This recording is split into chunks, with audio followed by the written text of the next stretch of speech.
feel your status in family will be, will you feel accepted or rejected in the family? So if I were born to be a disabled person, my first worry would not be the world, but my own family.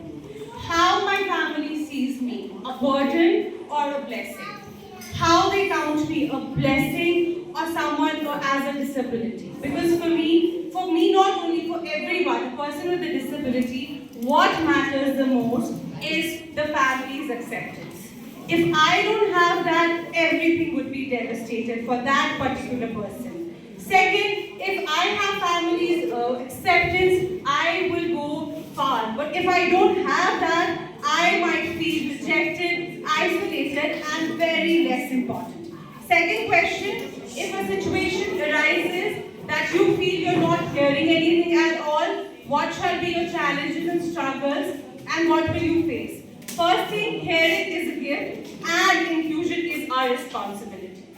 Then imagine now if you wake up tomorrow, like each one of us, if we wake up tomorrow and we cannot hear fan sounds, we cannot hear birds, we cannot hear voices, what would be the first thing which will come in our heads? No, they are not isolating us, but they are not hearing us.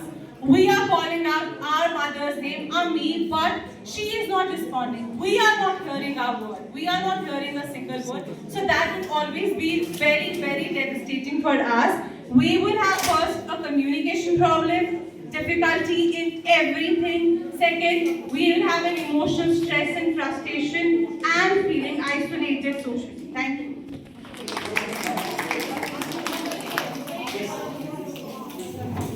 Another group is ready.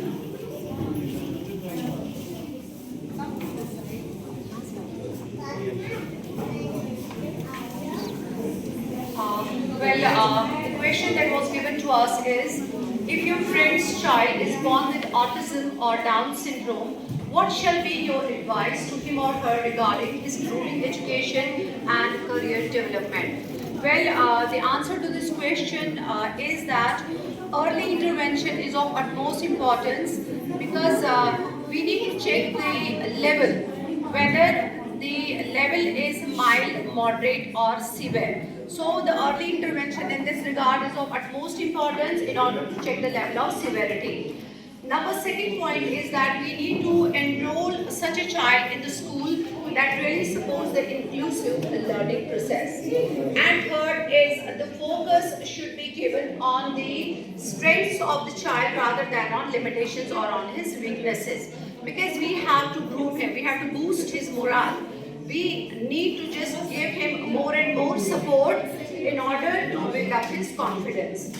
And we need to encourage the daily life skills of such children like communication, self-care and socialization. All these things are very important for such children because they should not feel left out or they should not feel that they are not being a part of the society. The vocational training is one of the important factors. The vocational training should be given to such children based on their ability, whether they are good at art, the music, the craft or any other thing. Such children should be also encouraged in terms of independence and confidence. More and more confidence should be given to such children that you can do it. And last but not at all least, psycho-education to the family. The family should be completely educated related to the problems of the child because so many times we find that parents do not have the acceptance of the problems of their children. They do not understand or they do not accept that the child is really having the autistic features. Sometimes the teachers intervene, the special educators intervene that your child is autistic or he is having some problem. But the parent, he feels that no, my child is not having such a problem. He is hyperactive, ladla hai, pampered hai. But no, the psycho-education is of very utmost importance. Well, the second question that was given to us is, if people constantly label you as weak or slow learner, how will it affect your motivation? Well, it's very much clear. We all know the answer to this question. The outcome for such a thing is that the child or the person will develop low self-esteem, he will cast a doubt, there will be self-doubt, and it will result in reduced motivation, it will cause anxiety in him, there will be internalized shame in him, and learned helplessness. Well, how we can be of some help to such a person or such a child is that we should try to develop a growth mindset, we should ignore negative labels, we should focus on the self-improvement of such people, and we should also seek support from positive mentors. That's all. Thank you so much. Please distribute this presentation. Now we have only one presentation left. So be careful that it's a learning process. We are learning from. Please. Good afternoon, everyone.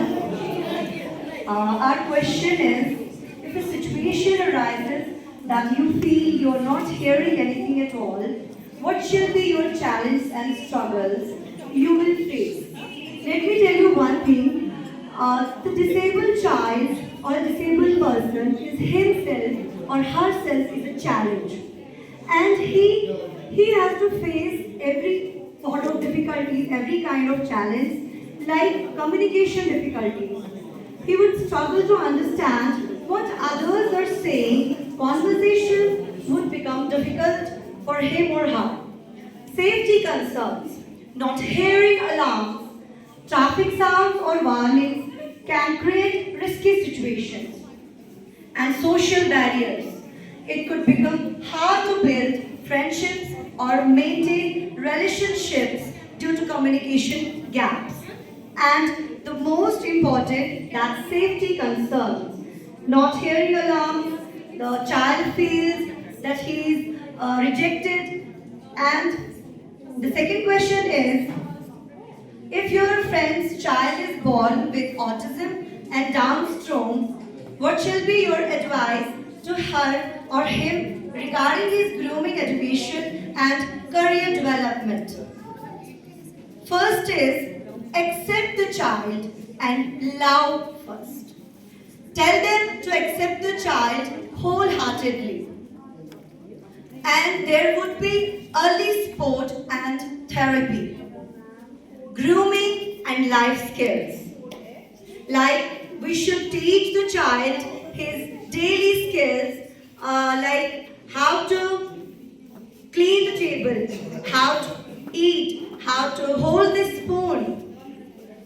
And the last is educational, and that's inclusive education. We should impart to the child and identify his or her unique talents.